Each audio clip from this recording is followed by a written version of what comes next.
It matters because we need a landslide. I don't want to be counting votes in Maricopa County. I don't want to be counting votes in Fulton County or Miami-Dade. Governor DeSantis won Miami-Dade. Do you remember the hanging chads? President Bush in 2020? He flipped that. He totally changed it. That matters. Here's another little piece of trivia. Do you remember when Governor DeSantis stood up and he sent a plane load of illegal aliens to Martha's Vineyard? I remember that too because I'm a Texan and I'm getting damn tired of our border being wide open and people getting hurt in Texas. And he totally transformed the narrative. We were getting our bottoms kicked last September. And he sent that plane load up to Martha's Vineyard. Governor Abbott sent a bunch up to D.C. And it changed the narrative, and we got wind in our sails, and we were able to survive and keep the Republican House majority in the House of Representatives. Governor DeSantis led. But you know what? There were a lot of establishment, Chamber of Commerce, Wall Street Journal Republicans who said, oh, you can't do that. You shouldn't do that. You're going to alienate Hispanic voters. Guess what percentage of the vote Governor DeSantis got in Florida from the Hispanic electorate? 62%. 62% of Hispanic voters. It matters that you lead. It matters that you demonstrate courage. People will follow it. People come to this country for the rule of law and for prosperity. They don't come here for a handout. Now, some are now increasingly coming here for a handout because we've allowed our borders to become wide open and they don't have to go through the process. Let me say one thing about the state of affairs in Texas. My border, the district I represent is about 100 miles from the border in its southwest corner. Eagle Pass is about 100 miles away. It's a total disaster. However bad you think it is, it's worse. Let me tell you personally, in the district, school district in which my family lives, and my children go to a classical Christian school, but there's a school district there, 6 children died from fentanyl poisoning last year. In that one school district, about 30 minutes from my house. It is happening all over Texas. Fentanyl is pouring into our communities. Little girls are getting sold in the sex trafficking trade in the false name of compassion by my Democratic colleagues saying, oh, open borders are good. They're not. They're bad for us. They're bad for our ranchers. They're bad for our economy. They're bad for our schools and our hospitals. They are bad for our children who are dying from fentanyl poisonings. We need to stop it. But you got to have a president willing to stand up and force Congress to do its damn job and to pass legislation to support it. And this is the thing where I have a difference with President Trump. I work closely with his administration. Love Mark Morgan, who you see on Newsmax, or Tom Homan, you see on Fox, good friends of mine. Work with them to help, and they fought hard to secure the border using COVID procedures in Title 42 back in 2019. But let me tell you something. There was a failure in that administration when they saddled up with Paul Ryan and the Republicans in 2018 and they didn't pass the border security bill in the summer of 2018 when we had Republicans in the House and Republicans in the Senate. Governor DeSantis just won by the 1.5 million votes I talked about, and he lifted the majorities in the Senate and the House to 2/3 supermajorities. And they've been running through great legislation, pro-life heartbeat bill, like you guys did in Iowa, like Governor Kim Reynolds did. He's been advancing the ball, making reforms and changes for border security, supporting our cops, doing all the right things, and he did that through leadership. Look, I'm going to support the Republican nominee, but you guys get to choose who that nominee is going to be. And I'm here asking you to support Ron DeSantis because he's a good man. He chose to go wear the uniform and defend the country as a member of the Navy when he could have chosen not to. And he did it because he believes in this country and has a heart of a servant. He's a great husband, a great father. He's been a great leader in Florida. I'm proud to stand alongside him. I think he will give us the wind in the sails we need to take this country back. And I'm proud to be campaigning for him. I'm going to come back and campaign and run through the tape, as we're called to do in 2 Timothy, finish the race. And we're going to do it for this country, because our dads, our granddads, our families, our moms, our grandmoms, they didn't sacrifice so that we could give this country away one slice at a time. We have an obligation to save it for our kids and grandkids. And Governor DeSantis is the one to do that. And speaking of that, I am proud to be campaigning alongside the governor of Oklahoma today, Governor Stitt. He's the father of 6. He, too, passed a strong pro-life bill through the legislature, got it done in Oklahoma. He has signed executive orders to fight so-called diversity, equity, inclusion, and knock that stuff out from our schools. They've been balanced their budget. They've saved money. I think they've got $400 million surplus this year. He's doing a great job. He's a great friend. He's a solid conservative. He's turned Oklahoma in the right direction, just like Governor DeSantis and Governor Kim Reynolds. He's a proud supporter of Governor DeSantis. I'm proud to be going alongside of him. Governor Stitt.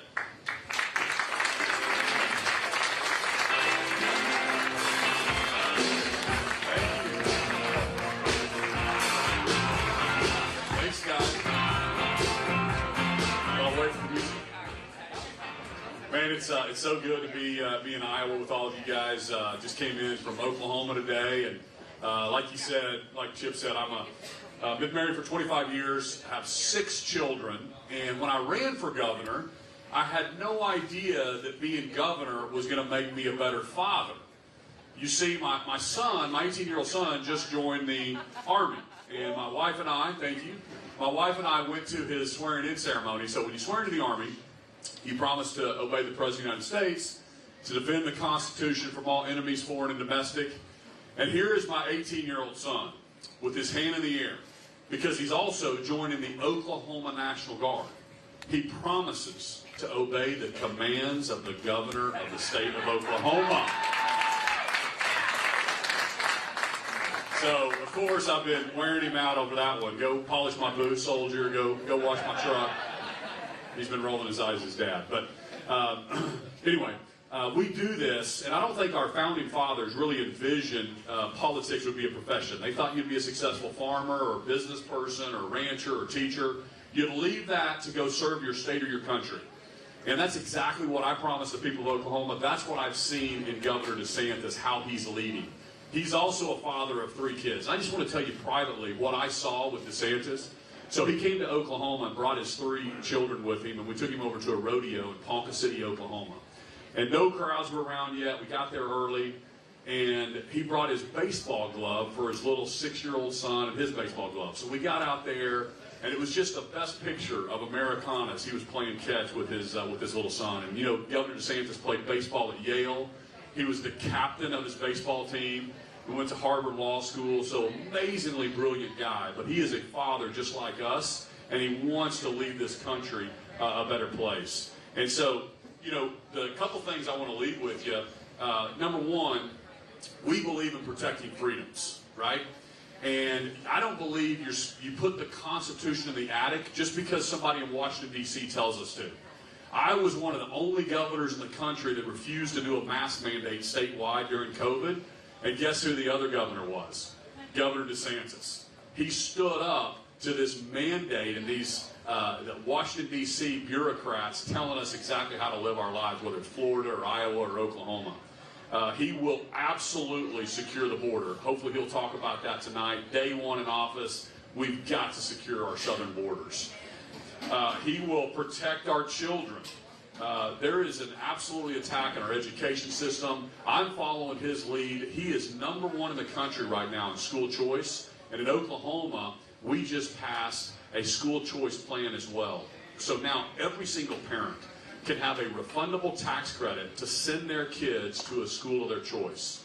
And this is what I tell people. School choice shouldn't be just for the rich. It should be for every single family. And if you're a single parent or a parent that you're in a failing school district or something's, or maybe your kid's getting bullied, or maybe your son or daughter is getting into the wrong crowd, anybody in this room would do whatever they could to get their kid to another school district or to a better option. And we have more options now in Oklahoma, and we're following Florida's lead because they're number 1 in the country in this. DEI, I just signed an executive order in Oklahoma to try to get rid of these race-based admission programs in our higher education universities. And I know DeSantis did the same thing in Florida. He believes in a merit-based system, and he is focused on our kids. And then the American First economy. I know that Governor DeSantis is going to be focusing on putting you and our future, number 1. So he banned the sale of foreign land of Chinese in the state of Florida. We did the same thing in Oklahoma. But it's my honor. I saw how he led. We need a president that's going to be there for 8 years, not just 4 years. And I've watched how Governor DeSantis led through COVID, watched what he did. He is an absolute leader of all of us governors, and I could not be more proud to campaign for him in Iowa today. So it's my pleasure to introduce to you the next President of the United States, Governor Ron DeSantis.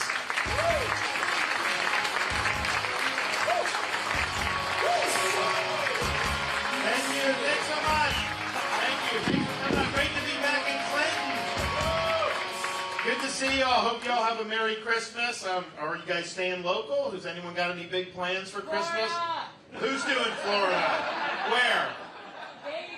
Oh, Davie, good. Oh, that'll be crowded. Who else?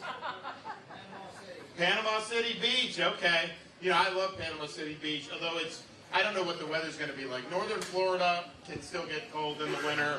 You're down in Davie, you're going to have nice weather, I guarantee you that. So, yeah, you know, that's the thing. It's like, as governor of Florida, normally, if I want to hang out with Iowans in the wintertime, I just go to Fort Myers. I get like all these people that have homes or they vacation down there. The rest of the Midwest is down there. It's unbelievable. But it's good to be here. You know, we were, I want to thank Congressman Roy, Governor Stitt. Governor Stitt mentioned us doing the baseball with my son. So my son's 5 years old.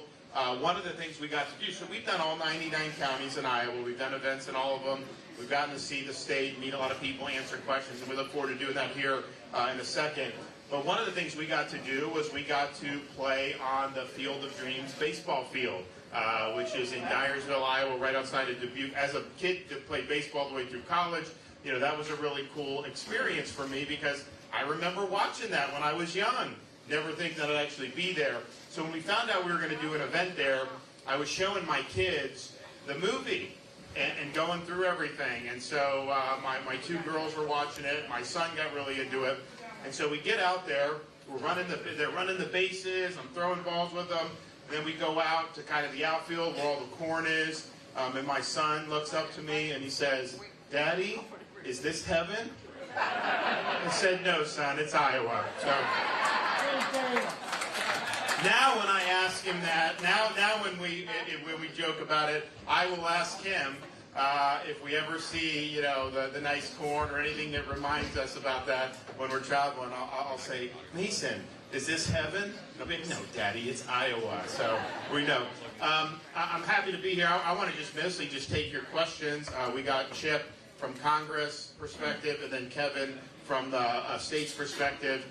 One thing I will say about having these two guys, you know, you guys are lucky. You got a great governor here, Governor Reynolds. You know, I'm proud that she's supporting me for president and doing the caucus for me, and I think that will impress a lot of voters who respect her. And there's some other states that have done well, but you know, a lot of Republicans, you know, they get in and then they never deliver what they promise that they're going to do.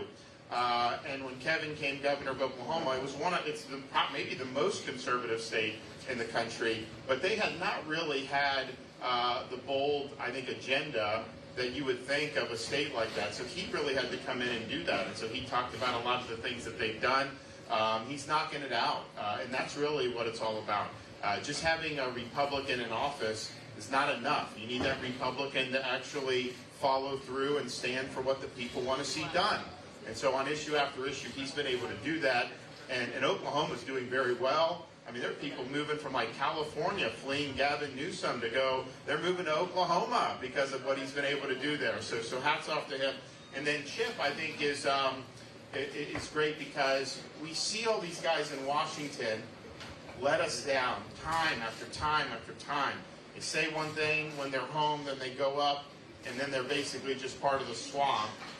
Chip is one of the guys that's fighting for you every single day. The border, against the bureaucracy, fighting to have a better economy day after day. It doesn't matter what the DC insiders say. It doesn't matter what the elites. Chip is on your side. So I'm thankful that he's here and supporting me.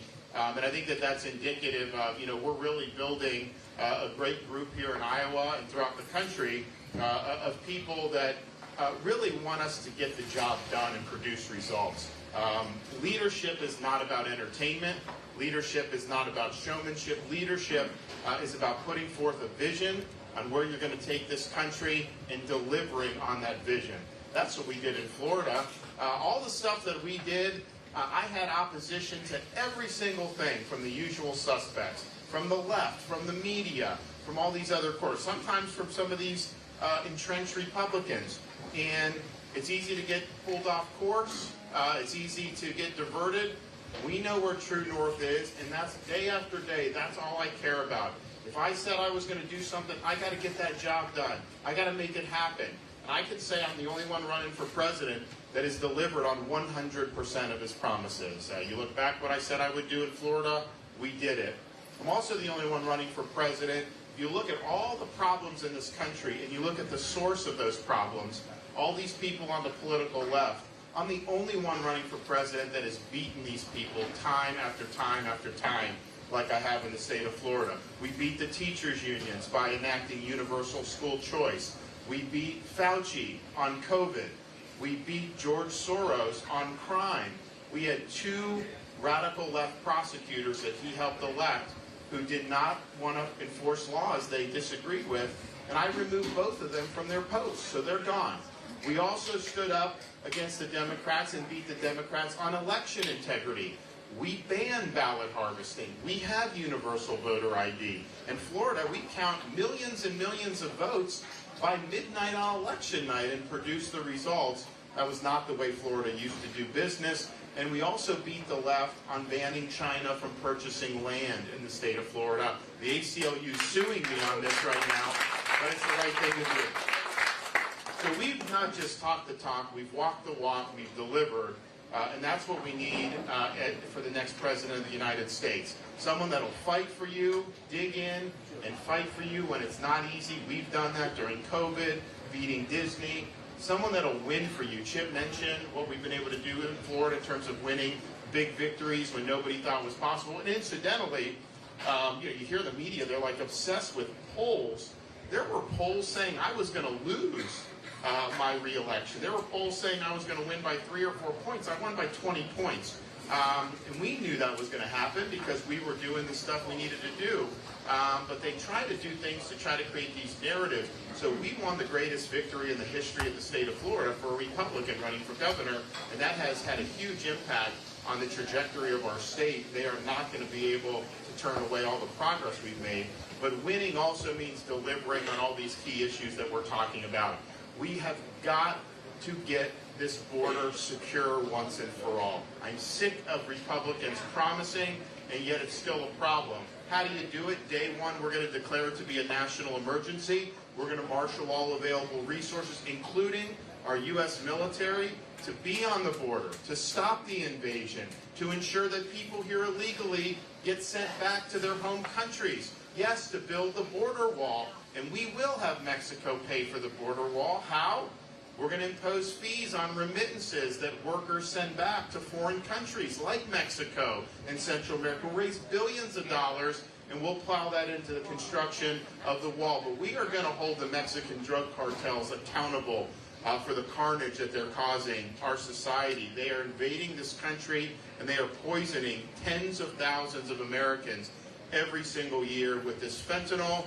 And it's not just the people who are addicted to drugs that you see on the streets of San Francisco. In fact, that may not even be the normal thing. You talk to parents that have lost kids to fentanyl. A lot of times they're not addicted to drugs. They may have tried one pill thinking it was something else and it happens to be laced with fentanyl, and that could be enough to poison them to death. We had a case in Florida where a family rented an Airbnb rental unit and an 18-month-old was crawling on the carpet. There was residue from fentanyl on the carpet, and that was enough to kill the 18-month-old. I mean, can you imagine this is what's happening in this country? The people in D.C., Biden, they don't care. They're totally fine to let this happen. Well, I care about it. I'm going to do something about it. We are going to use military force against the drug cartels. You not only have a right to do it as president, you have a responsibility to fight back and defend your people, and we're going to do it. We also got to get the economy in gear. Day one, we're going to take everything involving Bidenomics, we're going to rip it up, and we're going to throw it in the trash can where it belongs. We're going to make sure that people that are working hard, getting the most out of their God-given talent, can get ahead in this country. Look, if you're not willing to work and all that stuff, nobody owes you anything.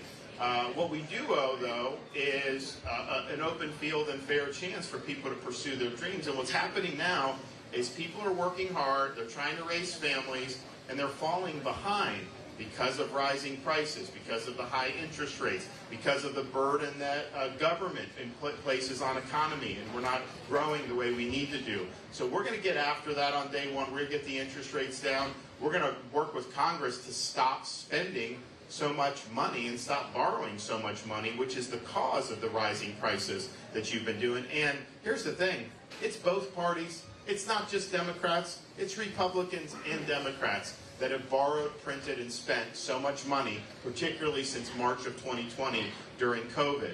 In Florida, I've shown how it can be done. We've cut taxes every year by record amounts. We've run budget surpluses, and I've paid down 25% of our total state debt that we've accumulated since the statehood of Florida and way back in the 19th century. How many times have they reduced any debt in Washington? It just keeps going up and up and up. So we can do that. We also need to open up our energy for production here. We want more gas, more oil, more things that we have here in the United States. We should never have to go to Venezuela and ask for energy or Saudi Arabia. Let's do it here. Let's lower the gas prices. Let's lower energy costs. And let's ignite an economic boom. Biden will not do this. Biden wants to impose a Green New Deal on society. He's trying to do it now, a second term. And look, it may not be Biden. They may run some of these other people. You know, I debated the governor of California the other week on Fox because it may be him. He may be the candidate. So you got to do, so who knows? But whoever it is, if they're in past 24, they are going to really, really go whole hog on this. And that means forcing electric vehicles. That means kneecapping reliable energy. I can tell you in Florida, when we have a hurricane, one of the first things we have to do, obviously rescue anybody that's in harm's way, we get the lights back on. That's what you have to do. To do that, I can't do that with windmills and solar. I need reliable energy. I need the natural gas. I need that going.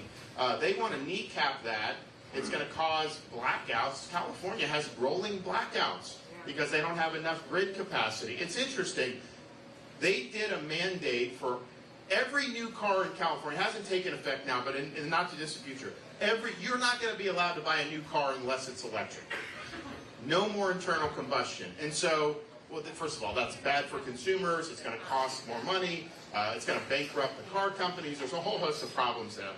But 2 days later, after making that announcement, they were going to force electric vehicles.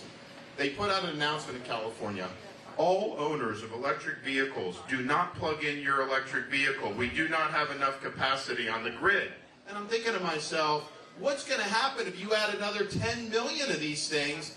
It will totally capsize that. So they're increasing the need to have more plugging into the grid while they're decreasing the amount of reliable energy that goes there. It's nuts. And we're going to reverse all of those policies on day one. And we're going to make sure that this country is energy secure and energy independent. You know, the other thing I look at is I'm the only veteran running for president, and our military.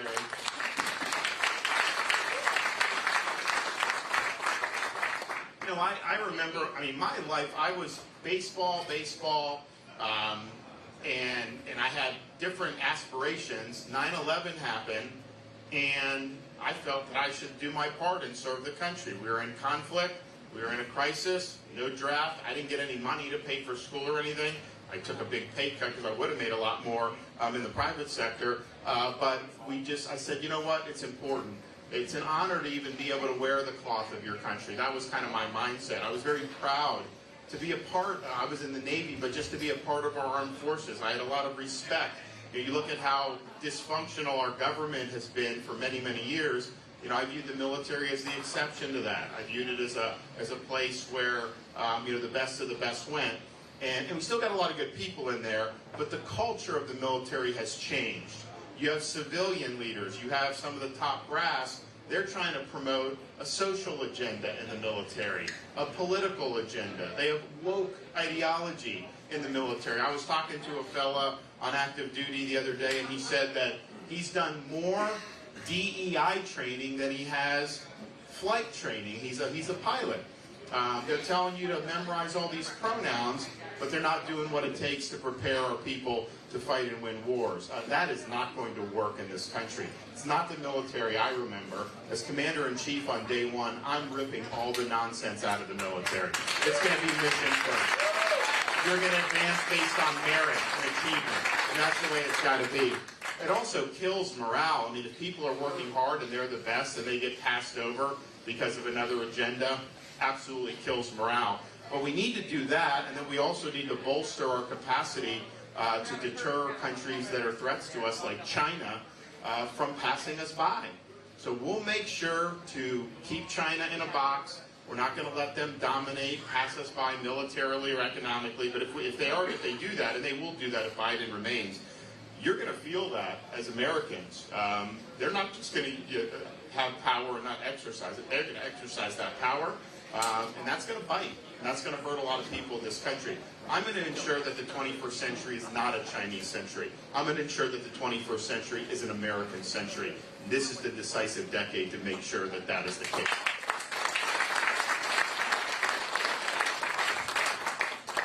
I'm a dad of a first grader, kindergartner, and pre-K-3. And I'm very concerned about the education system in this country. What's going on, particularly in many other states. I'm proud we've taken action in Florida. But at a minimum, parents should be able to send their kids to school, let them watch cartoons, just let them be kids without having an agenda shoved down their throat. It is wrong to tell a kindergartner that they can change their gender. It's wrong to tell a third grader that they were born in the wrong body. We took action in Florida to stop that madness. Yes, we had to fight the left and the media, and even our most powerful company, Disney. But you know, as a leader, my job is to support and defend the people that I represent. A leader does not subcontract out his office to a woke corporation based in California. You've got to step up and you've got to do what's right, and that's what we do. Now I look at the rights of parents and what the left is trying to do to take away parental rights in education. Having things done with your kid that's behind your back. It's even gotten so crazy, and I had to go after Newsom on this. California allows minor children from other states to go to California without their parents' knowledge or consent and get things like hormone therapy and sex change operations behind their parents' back. How is that something that is appropriate at all? But that's what the left's doing. They want their agenda to take precedent over what the parents want in the household. So we understand the importance of the parents driving education decisions in this country. It's very, very important. We also understand the need to have patriotic education, civics education, making sure that kids understand what it means to be an American and learn about our Constitution. Our country relies on people every generation wanting to cultivate these freedoms. And we've been graduating students for a generation now that are basically blank slates. They don't get instruction about why people have wanted to fight and die for this country. We've done stuff in Florida. I know some other states, red states, have done stuff. We need to do that all across the United States. We also need to deal with these universities. When you see what's happening with Hamas and these protests and everything, there's a sickness in these universities. There's intellectual rot in these universities. The purpose of a university is the pursuit of truth. It's to prepare students to be citizens of a republic. It is not to impose ideology on the students. It is not for indoctrination of the kids. And if they're going to do that, and that's what they want to do, your tax dollars shouldn't go fund those universities then. In Florida, we did a bunch of stuff. One, all tenured professors must undergo review every 5 years and can be let go for poor performance, which is a huge thing. You know, some of the universities have processed some folks out, and the media like, oh, professors are fleeing Florida under this new law. And I'm just thinking to myself, if Marxist professors are leaving Florida, that is not a bad thing for Florida, okay? That's a good thing for Florida. So we're going to make sure higher ed we take care of. We're also got to make sure that whether you live in a red state or a blue city, that criminals are held responsible for their crimes. No more letting the inmates run the asylum. No more letting these rogue prosecutors refuse to enforce the law. Every American family should be able to raise their family in peace and security. The rule of law must be respected from coast to coast and sea to shining sea. And we will get that done, and I've gotten that done in Florida. And then we need to restore the Constitution to its central place in our national life. That means a limited government that works alongside us, not an unlimited, unaccountable bureaucracy that imposes its will on us, that's weaponized against us, and that governs us without our consent. We're going to return this government to its rightful owners, which is we, the American people. And we're going to do a lot more, but if we just do all those things, we'll be able to say that we restored America to what President Reagan called the shining city on a hill. It means we will have turned over our country in better shape than we found her, and we have given the next generation an opportunity to succeed as good as or better than the opportunities that we had. And that's the task before us. Every generation of Americans has stood up and fought for freedom when it was under attack. President Reagan said freedom's one generation away from extinction. It's not passed along in the bloodstream. It needs to be cultivated. It needs to be fought for. And I used to think it was a little bit of exaggeration, because I'm like, hey, we're Americans. This is just in our DNA. But he was right. And if you lived through the last 4 or 5 years and saw what people were doing in COVID, closing down churches, locking kids out of school, doing all these things, you understand. Our freedoms were infringed more than we've ever seen. So our task is to make sure that we get it right. We're not going to get a mulligan on the 2024 election. We've got to end the culture of losing in this party. We've got to make sure that you have a nominee like me who's going to be able to win across the board. But more important than that, get in there on January 20th, 2025, and get to work for you. And we will work at a very significant pace. The left and the media, they're not going to be able to keep up with us. We got so much stuff that we're going to do. But ultimately, get stuff done that we need to turn around this country. So I'm asking for your support on January 15th. You know, there's a lot of punditry, a lot of people in the media say, oh, you know, you shouldn't even worry about what the voters think. We think we took this poll or that or all these other things. Look, you make the decision. And you should take pride in Iowa's role in this process. Take it seriously. Come out, support us. Get friends, get neighbors, get coworkers, get family members to come out. Your voice will be heard in a very, very big way throughout this country. And I'll be a nominee that will get the job done politically and in the election, of course. But more importantly, I'll be a leader that you can be proud of. And most importantly, I'll be a president that will not let you down. Thank you all. God bless you. All right. Anybody got any questions? Yes. You had mentioned that you were going to reduce the interest rate. What is your plan to do that, since it's kind of outside the purview of the government? Well, no. I mean, I think part of it is the Federal Reserve. I mean, we're going to have a different chairman of the Federal Reserve. I think the current Fed has created a lot of these problems. During COVID, they printed massive amounts of money, and you know that inflation happens 18 to 20 months after you have things like that go. And the Fed decided that inflation would just be transitory, didn't have to do anything, and so then it really got out of hand, and then they've had to hike rates, which I'm not even sure has been successful. I think the extent that inflation, the rate of increase is less, I think that's more just the economy running its cycle. I don't think the Fed has been effective at all. But what you do is you spend less money, which will help bring down. You do the energy production, which will help bring down prices and costs. And then you take action to increase productivity in the economy. Some of the things we'll do through different programs in the tax code to incentivize things that will lead to that. So you can do it, but we'll also have somebody in there who the job is of the Fed is just simply to create stable prices or to maintain. It is not to be an economic central planner. They should not have this much power that they've been exercising over the American economy. That affects every single person in this room. And this is somebody that you've never voted into office. And quite frankly, just the idea that you can centrally plan a $25 trillion economy is absurd. You can't do it. So we're going to have sound policy, and it's going to make a big, big difference. Yes? How do you feel about the Ukraine and Israel support? Great. So Chip is in the middle of that fight. I'm a big supporter of the state of Israel. They're one of our top allies. and they're in a fight for their existence. Hamas would wipe Israel off the map if they could. Hamas would create a second Holocaust if they could. So what is Israel supposed to do after what happened? Are they just supposed to do some glancing blows and then hope Hamas turns over a new leaf? No, they need a complete victory. The security of their people depends on getting a complete victory. So that's what we'll do. We'll support that. And I know Chip is in the fight of all this stuff in the Congress with this whole, the Ukraine stuff. I mean, look, when Trump was president, I supported providing defensive weapons to them because, I don't like Russia. I want Russia to be kept in a box.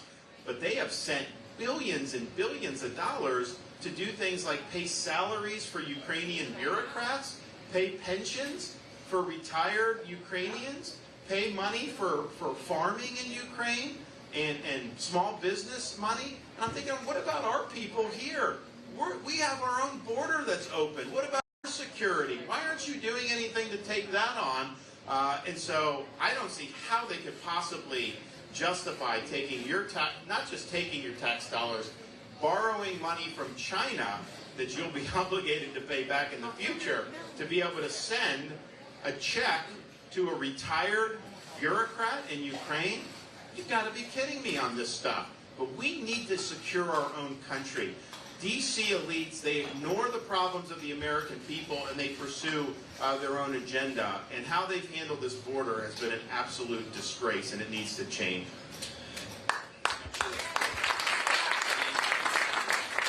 Governor, to bring up the extent to which we're dealing with these issues in real time. So I'll just add a couple of points on it. With respect to Israel, unequivocal support for Israel. There's broad brush support for Israel in the Republican conference. We sent over a $14 billion package, which is in addition to our normal funding. We sent it over by paying for it by cutting the expansion of the Internal Revenue Service to go after you all. And it got voted down by Senate Democrats on a party line vote. So just to be very clear, Senate Democrats, they choose the Internal Revenue Service over Israel. Remember that when it comes to election time. But we're going to keep fighting to make sure we get Israel what they need.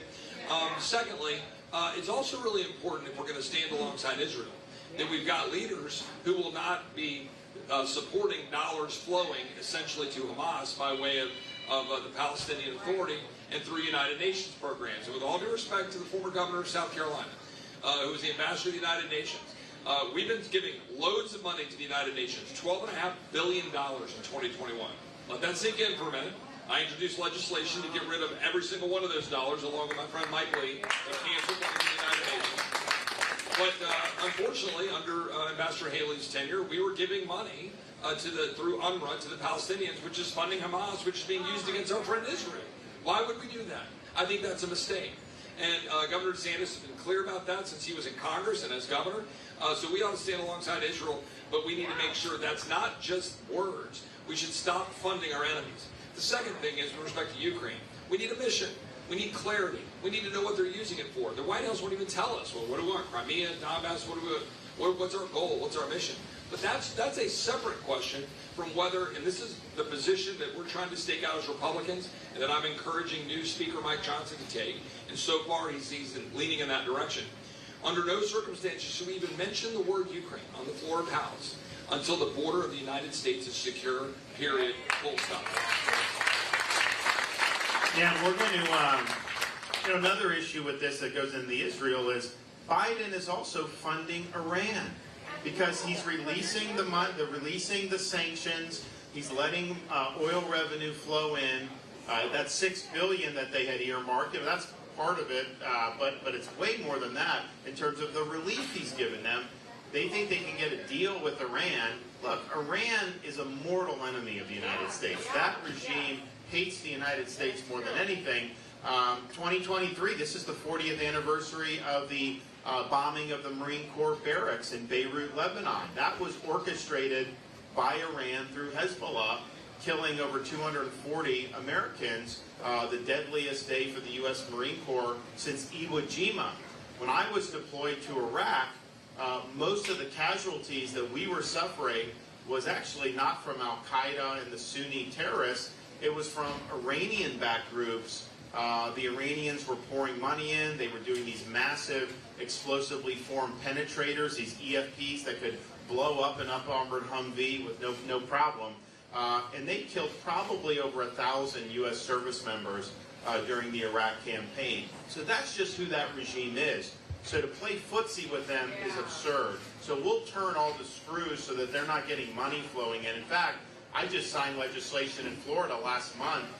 We expanded our state-based sanctions against Iran. You know, we're only one of 50 states, but if we were our own country, we'd be the 13th largest economy in the world. So it's not for nothing, and I think everybody needs to be doing that. And certainly in America, U.S. government, you have got to stop the spigot to Iran. Iran funds Hamas, Iran funds Hezbollah, Iran funds Houthis, Iran funds everything bad in the Middle East. Pretty much Iran's fingertips is on. The other thing, and Chip mentioned, I will defund the United Nations. Your tax dollars should not go to the United Nations. It's anti-Semitic. They have Iran's on the Human Rights Council. They don't accomplish anything. It is a total farce. And yes, some of the money that Haley was doing in the Gaza Strip, you know, she would defend that building schools in Gaza is somehow a good use of our tax dollars, when Hamas ends up commandeering anything that goes in there anyways. And so give me a break. So yes, we're going to make sure that your tax dollars are protected. Yes. I have two things real quick. I'm a retired teacher, and I have worked for years with children. I love children. Unfortunately, with choice, we have kids in the classroom. The parents will be their advocate. Unfortunately, we have a large percentage of children that don't have that at home. So that what will end up with our classrooms with children that don't get the support they need from home. And that's the concern with choice. Now, if we could figure out a way that the teacher could help intervene for that child, but then that takes away the parents' rights, so it's very touchy. But I take that point, but why is that related to school choice? Because we'll end up with public schools with kids that have the least. Okay, all right, now I get it. All right, so do your second. I'll respond to that because I think Florida's experience is different. I'm one of the 900,000 people in this country that Social Security has sent letters to that I now owe them every cent they've ever paid me. And for a year and a half to 2 years, every time I go to my mailbox, I'm afraid they're going to take my home. They need $37,000 from me. Why? Because they made a mistake and they say they overpaid me. A year and a half ago, I filled out an appeal. It took a year and a half before they even commented. It's still being investigated. 3 weeks ago, 16 Minutes did a whole thing on this that's going on in the United States. Over 1 million people the next year were given the same letters. The mistakes have been made at the Social Security level, but people are being held responsible. If you could look into 60 Minutes. Yeah, I'll take a look at that. Yeah, no, thank you. Appreciate it, because it scares me to death. No, look, I get it. I mean, like, you know, if they just all of a sudden hit you up with a massive bill, what are you going to do? So I will absolutely look at that. I'm a widow, and I got it right after he died, and I had to rebuy my own house to pay for his cancer treatment payments. I had to rebuy my house. I have nothing left. I've taken all my money out of savings. That's not right what they're doing to you. I mean, I think that's really bad. No, I know. Yeah, no, I think it's great. Thank you for bringing that up. I'm gonna look more deeply at that. Now on the choice, I could just I hear where you're coming from, but that's been the opposite of how it's worked in Florida. So what's happened in Florida is, you know, we have universal choice. We have probably close to 300,000 students on private scholarship. We have 363,000 students in charter schools, which are public schools, but they're not run by the school district or influenced by the school unions. And then we have probably 600,000 to 800,000 in choice programs within the school district. So public school district now has choice programs in Florida. And why? I think what's happened is all these different types of schools are competing for students.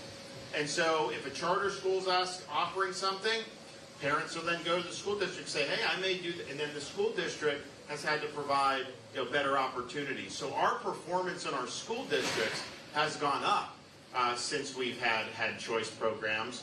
Our performance in the charter population, 363,000 kids, disproportionately low income, Black, Hispanic. If you took that 363,000 charter and it was its own state, it would rank in the top 5 in student achievement. And so you can come from a low income background, you can succeed in this country, we just have to provide the tools to be able to do it. Now federally, what we're going to do is... Who helps those children get into those schools if they don't have the support at home? That's my concern. Well, no, look, I mean, I think even with all the choice, though, the majority of parents choose to just go to the local school.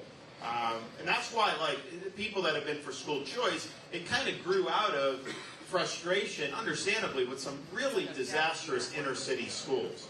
It's like literally these kids had no chance. And so it's like we gotta, you gotta liberate them with a scholarship, all this other stuff. But I think part of what went into that was a dislike of public schools. And that was part, I think, of the school choice movement to a certain extent. I came in as governor, I said, look, I went to public school, okay? You can have the best choice programs in the world. Still, most students are going to go to their public schools, public school district. So we've increased teacher salaries more than any governor, billions of dollars. Our schools are better funded now today than they were 10 years ago, 15. And look, funding is not everything because there's places that spend twice as much per pupil as Florida that do way worse in the results. So it's ultimately about the results. But I view it as, there's different possibilities here. I want all of them to do well. That is what has happened in Florida. Everyone's done better because it's created a healthy environment where schools have an incentive to be innovative. Schools have an incentive to offer good programs. Schools have an incentive to be flexible in terms of magnet schools. So it's been a big home run for us. Do you want to take it? Yeah, I'll just jump in real quick. What we mean by more school choices in Oklahoma, I tell people we want every kid college ready or career ready. And what we mean by that is, for example, I went to public schools as well, went to Norman Public Schools. We just set up an aviation school in Norman, part of the public school system. So now, if you're a junior in high school and you want to become an A&P mechanic or a pilot, you can start going to this special high school. By the time you graduate, you're an A&P mechanic. We have Tinker Air Force Base. We have American Airlines, which is a huge employer in Tulsa, Oklahoma. I talked to the executives at American, and they were telling me, Governor, do you know what the starting salary for an A&P mechanic in Tulsa? I said, no, what is it? They said $70,000 a year. I went home and told my son, I said, you're going to become an A&P mechanic. But the point is, about half the kids go to higher ed, and we want to make sure that we give a hope and a future for every one of those other kids as well. There's fantastic careers out there. So that's what we mean. We're injecting competition in the schools, and we're really following Governor DeSantis' lead. They're #1 in this down in Florida. Their NAIAP scores are off the charts compared to other states, so I've been copying what they've done. And we have, obviously, we put more money in public education funding, but we're increasing competition as well because we have a separate bucket of money that is a refundable tax credit. That's how we did it in our state. Yeah, and I think the point about different career paths. When I was growing up, people would say, if you don't go to college, you're not going to be successful. You got to get a degree. That's what you have to do. And that really wasn't true. It's definitely not true, as we've seen. And you do not have to go to a 4-year brick and Ivy university to be successful or to prepare yourself for success. There's good pathways. Don't get me wrong. If you go to MIT to be an engineer and you do well there, you are going to do well, 100%. But how many students have gone deep into debt, end up with a degree in like zombie studies, and then they're working in a job they could have had out of high school while being deep into debt? That is not a good pathway. Those are students that were told that this piece of paper is somehow magic when it's not. So what we've done in Florida is we've said, look, vocational education, workforce education, skilled trades, not only is that a good pathway, that's a better pathway for many folks. You go less in debt or no debt.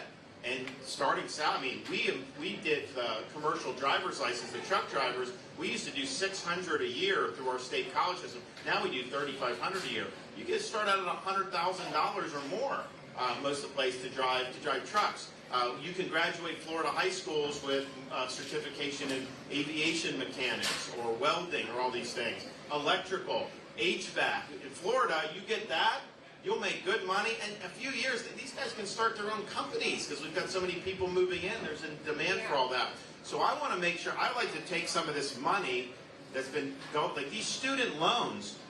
A truck driver should not have to pay back the student loan for someone who did gender studies. That is not right to put that on the taxpayers. You should be responsible. But I don't think taxpayers should be responsible. But the university should be backing these loans. Ultimately, they're responsible. They're benefiting from the loans because they raise tuition, they expand their administration bloat. They should be on the hook if a student can't pay back, because that means you did not give them an education that's been worth anything. So we're going to make that change for sure. But I think some of this money, we should be wanting to subsidize or help people get into these vocational fields more so than pushing people in to do a degree in zombie studies. Sir, you had your hand up for a question? Yeah. Responses to the Colorado Supreme Court taking Trump off the ballot. Oh yeah, so I think most of you heard Colorado that there were, I guess, 6 Republican voters that filed a lawsuit saying that Trump should be off the ballot because his candidacy violates the 14th Amendment, which was done after the Civil War to basically disable anybody from running who had, quote, participated in rebellion or insurrection. And what they're saying is kind of the whole January 6th makes Trump, so basically this goes up.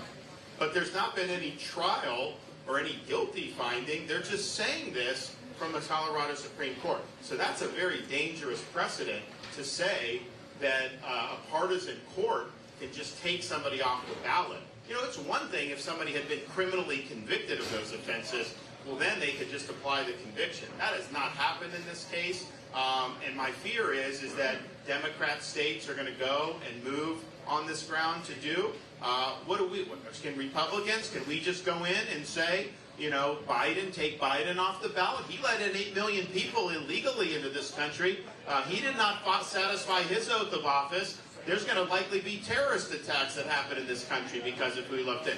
So I think it's going to get reversed by the U.S. Supreme Court. But I also think this. This is the Democrats' playbook for 24. They are going to do all this legal lawfare.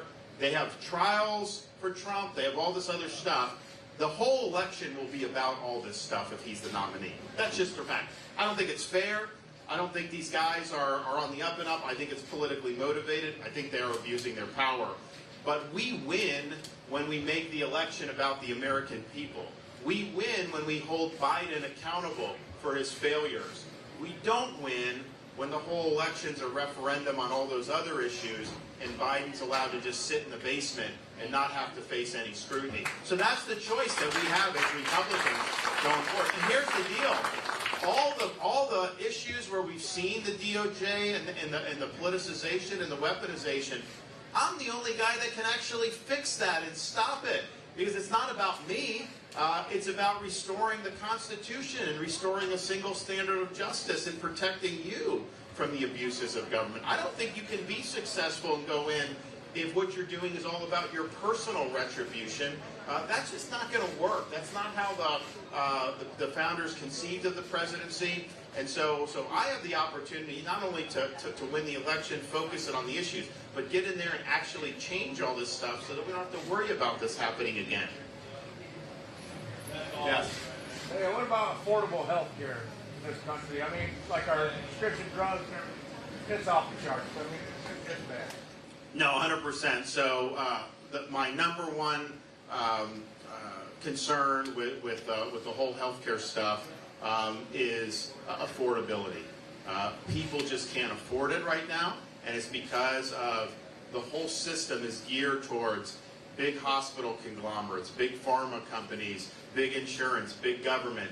The patient and the doctor at the back of the bus. The patient just gets left behind. Chip is working on a lot of stuff in Congress, but my focus will be on making this more affordable. Obamacare promised everyone's going to save all this money. It's gone up more than it ever has in the last 10 years. It's crippling families just to be able to afford a lot of this stuff. And yes, there's a lot of fraud involved. There's a whole host of things that are contributing to that. Republicans had an opportunity back in 2017 under President Trump to do something about it, and the whole enterprise failed. They failed to get it done. We can't miss this opportunity. We've got to be able to produce reforms that are going to benefit consumers and benefit families. Yeah, I'll add Ladies and that. gentlemen, this will be the last question. After I talk. Yeah, he's So, just adding to what the governor said, and this is really important. I opened this up earlier talking about how I had cancer 12 years ago, and I was blessed to be able to go to MD Anderson, which is the best cancer hospital in the world.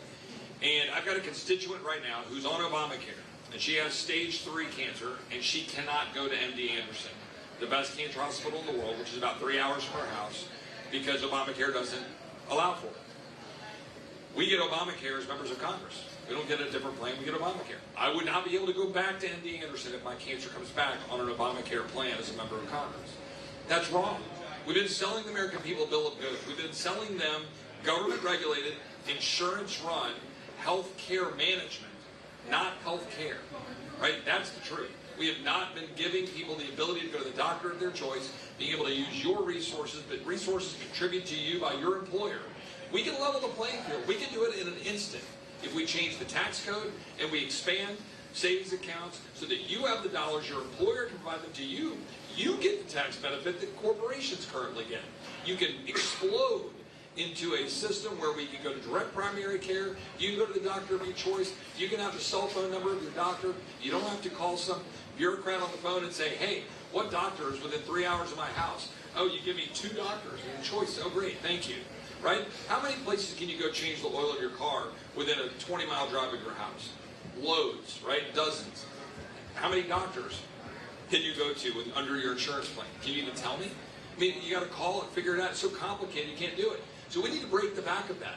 Republicans shouldn't be afraid of health care. We crawl up in the corner and they go, oh my God, they're going to say pre-existing condition. We are all walking pre-existing conditions because we're human beings. We need to go on offense saying that we can have the best healthcare system in the world again if we'll just go out and lead on it. We missed the opportunity. In January 2017, under President Trump and the Republicans in Congress shared blame, they didn't get it done. We can't do that again. When you guys give us the ability to run the House and run the Senate, and we get the White House, we got to deliver. President DeSantis will deliver, and I'll be side by side working with him to do it because you all deserve that. You deserve to go to the doctor of your choice and be able to have the best health care in the world. We can do that again if we'll just get forward and do it.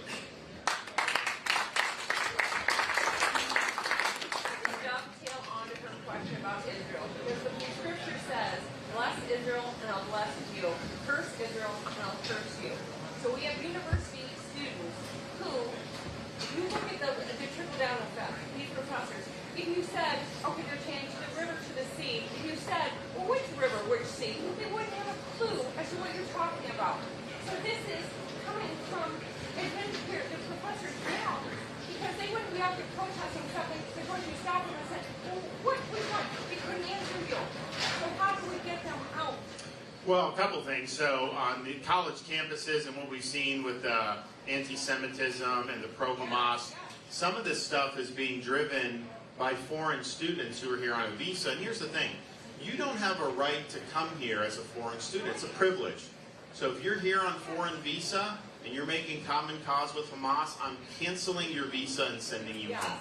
We don't have time for this. I'm sorry. That's the first thing. Second thing is, what they are teaching these kids is just fundamentally not true. It's wrong.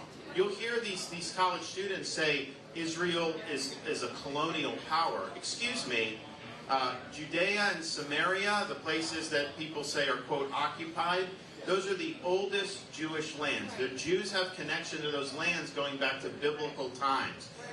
They were displaced by people coming in. They were there before there was even such a thing as a Palestinian Arab. And also, in 1948, after World War II, after the Holocaust, the UN did a partition plan, a Jewish state and an Arab state. Israel, the Jews, accepted that. The Arabs rejected it and went to war. Israel won that war. Then the Arabs were preparing to invade in 1967. Israel preempted that in the Six-Day War, and they won that. 1973, Arabs invaded on Yom Kippur. Israel won that war. And then since then, there have been waves of terrorist attacks, intifadas, and Israel's held firm. So you had an opportunity to have an Arab state. You rejected it, and now you've lost wars of conquest. You do not have the right to say that this is, quote, you're entitled to this land. And the Judea and Samaria, they call the West Bank, that is disputed territory, but it is not occupied territory. I mean, Israel has the strongest claim of right because of the thousands of years of connection to the land. So those facts are just not presented to these college students. These college students act like that land was like always Palestinian Arab land and Jews just came in after World War II and just took it over. That's just not true. So we've got to be honest about what is actually happening here. We've got to speak the truth about it. And Israel's a strong ally. In the Middle East, they're the only ally that is dependable through thick and thin. We have shared values, we have good economic relationship, good military relationship, but Israel's also a unique country because Israel is home to really the birthplace of Western civilization. You go back, if you ever get to, has anyone ever been to Israel here? Okay, these guys. So, if you ever get to go. It will definitely, it's a moving experience. You can open up a Bible and you can walk where Abraham walked. You can go to the valley where David fought Goliath. You can see where Jesus was walking up to the temple. You can go to Bethlehem. You can go to Capernaum. You can go to you can do it all. And it's history. It's from there. And, one of the things I noticed that when you go to the old city of Jerusalem, there's a Church of the Holy Sepulchre, which is commemorating where Jesus, the tomb, is the commemoration of that. There's other key sites, Jewish sites, and even some Muslim sites. And people are allowed to go, they're allowed to worship because it's under Israeli control. If that were under the control of the Arabs, you would not have the ability to go make these pilgrimages and be free to do it. In fact, in Bethlehem, that is controlled by Palestinian Arabs. That's part of their thing. And when I visited Bethlehem, honestly, it was a pigsty. It was a disgrace how nasty it was. So you have this beautiful church that commemorates the birth of Christ, and it's beautiful, but you come out of the church and they built this like massive mosque towering over it. That's intentional. That's what they're doing. So that's what would happen. So that's special history to not just the United States, but to a lot of other countries. And Israel is the caretaker of that history for us. And I just think if you ever get to go, it will definitely change. It will give you a great shot in the arm. If you're a believer, you see that, you'll definitely have a great experience. And I've had the fortune of being able to take people over there as governor on trade, and I had been before on trade missions, and you can tell people go. It's an experience, and it's something. There's no other history where you can do. When I was a congressman, I represented St. Augustine, which is the oldest city in America. Founded 500 years ago, give or take. And to me, that's like, oh my gosh, that's twice as old as our country. That's really, really old. You go to Israel, 500 years is a joke. They don't care about that. I was out there doing this stuff, and we're in this area where there's a bunch of ruins, and the guide's showing me, I'm like, what is this? And he's like, oh, that's Byzantine Empire. We don't care about that. And it's just like 2,000, no, that doesn't even matter. So it's real history that I think is unlike any other. And when the attacks against Hamas happened, I knew it would be a big deal for Florida because we have a really strong relationship amongst our people. We've got a lot of Israeli Americans in Florida, and I knew we'd get involved somehow. Well, a couple days go by, a lot of these Floridians and other Americans are stranded. They can't get out of there with the war breaking out. Biden wasn't helping, the State Department, the embassy, none of that stuff. So I did an executive order, I scrambled planes, and we rescued over 700 people and brought them back to Florida. And here's the thing.